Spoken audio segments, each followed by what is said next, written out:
Hey guys, स्वागत है फिर से एक और नई वीडियो में। इस वीडियो में हम बेरिस इनगल्फिंग कैंडल को डीपली समझेंगे। तो आइए शुरू करते हैं।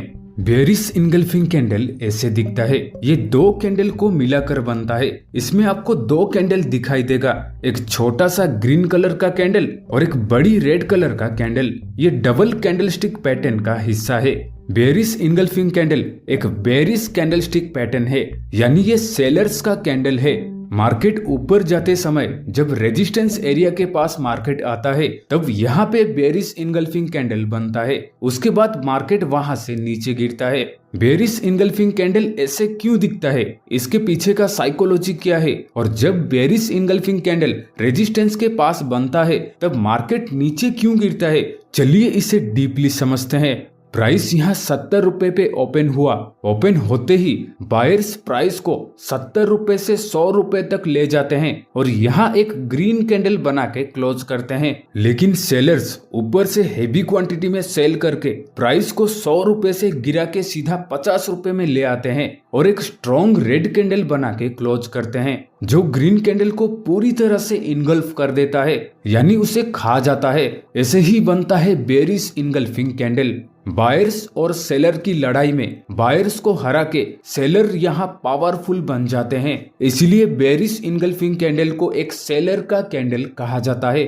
जब भी बेरिस इनगल्फिंग कैंडल बनेगा तब आप समझ लेना सेलर्स यहाँ एंटर हो चुके हैं। जैसे कि यहाँ पे देखिए, मार्केट रेजिस्टेंस एरिया के पास आया, बायर्स ने रेजिस्टेंस को तोड़ के मार्केट को ऊपर ले जाने की कोशिश किए और यहाँ पे एक ग्रीन कैंडल बना दिए। लेकिन सेलर्स ने यहाँ ऊपर से हेवी क्वांटिटी में सेल करके यहाँ पे एक स्ट्रॉन्ग रेड कैंडल बना देते हैं, जो इस ग्रीन कैंडल को पूरी तरह से कवर कर लेता है। अब जो बायर्स यहाँ नीचे से बाय करके बैठे थे, वो भी यहाँ से अपना प्रॉफिट बुक कर देते हैं। अब सेलर्स को इस एरिया में रोकने वाला कोई नहीं बचा, इसलिए मार्केट यहाँ से बेफिक्र होकर नीचे गिर जाता है। बहुत सारे बिगनर्स को बेरिस इनगल्फिंग कैंडल को पहचानने में दिक्कत आता है, जो कि उनका गलती बिल्कुल भी नहीं है। आप जब रियल चार्ट पे जाएंगे तो आपको बहुत सारे अलग अलग बेरिस इनगल्फिंग कैंडल देखने को मिलेगा। अब सवाल ये है कि सही बेरिस इनगल्फिंग कैंडल को आइडेंटिफाई कैसे करें। चलिए आपको कुछ प्रो टिप देता हूँ, जिससे आप आसानी से बेरिस इनगल्फिंग कैंडल को पहचान पाए। सिंपल, सबसे पहले हमें एक शॉर्ट टर्म अप ट्रेंड चाहिए, मतलब मार्केट ऊपर जा रहा हो। फिर एक छोटी ग्रीन कैंडल बनेगी जो ये बताता हो कि बायर्स अभी भी कंट्रोल में है। लेकिन फिर एक बड़ी रेड कैंडल वहां पे बनेगा जो पिछली ग्रीन कैंडल को पूरा इनगल्फ कर देता होगा।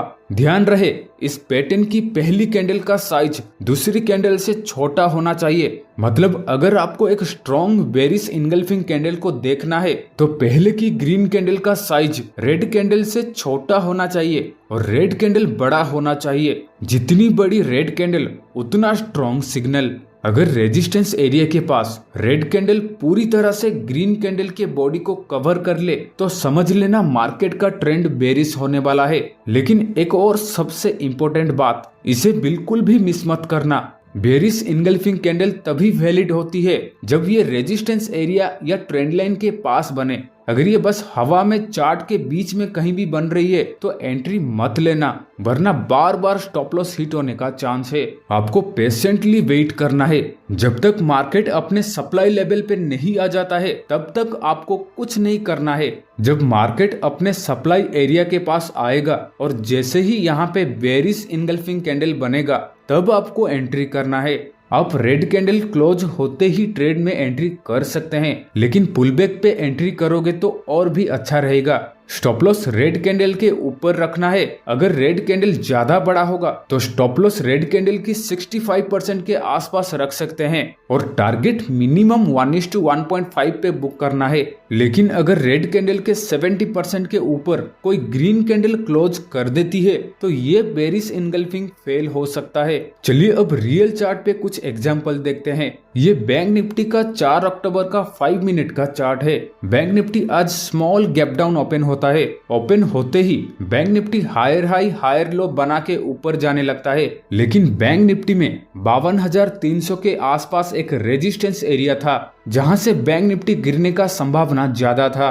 मार्केट जैसे ही रेजिस्टेंस लेवल के पास आया, सेलर्स ने यहाँ पे एक रेड कैंडल बना दिया जो दिखने में एकदम छोटा था, लेकिन अगर आप ध्यान से देखेंगे तो ये एक बेरिश इनगल्फिंग कैंडल है। इस रेड कैंडल ने अपनी प्रीवियस ग्रीन कैंडल को पूरी तरह से कवर कर लिया है। उसके बाद मार्केट यहाँ से तेजी से गिरने लगा।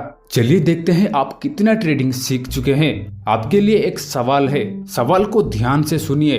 अगर रेजिस्टेंस के पास हैमर कैंडल जैसा एक कैंडल बनेगा तो उस कैंडल को क्या कहेंगे, एंड अब आप क्या करोगे? लॉन्ग ट्रेड लोगे या शॉर्ट ट्रेड लोगे? यानी आप अपसाइड के लिए ट्रेड प्लान करोगे या डाउन साइड के लिए ट्रेड प्लान करोगे? नीचे कमेंट करो, देखते हैं कितने लोग स्मार्ट है। हो सके तो साथ में उसका रीजन क्या है ये भी बता देना। और हाँ, चीटिंग मत करना, किसी की कमेंट पढ़े बगैर आपको कमेंट करना है। अगर आपको इसका जवाब पता नहीं है तो आप यहाँ पे क्लिक करके हैमर कैंडल वाली वीडियो देखो, मैंने उसमें बताया है। और हाँ, आने से पहले चैनल को सब्सक्राइब कर लेना।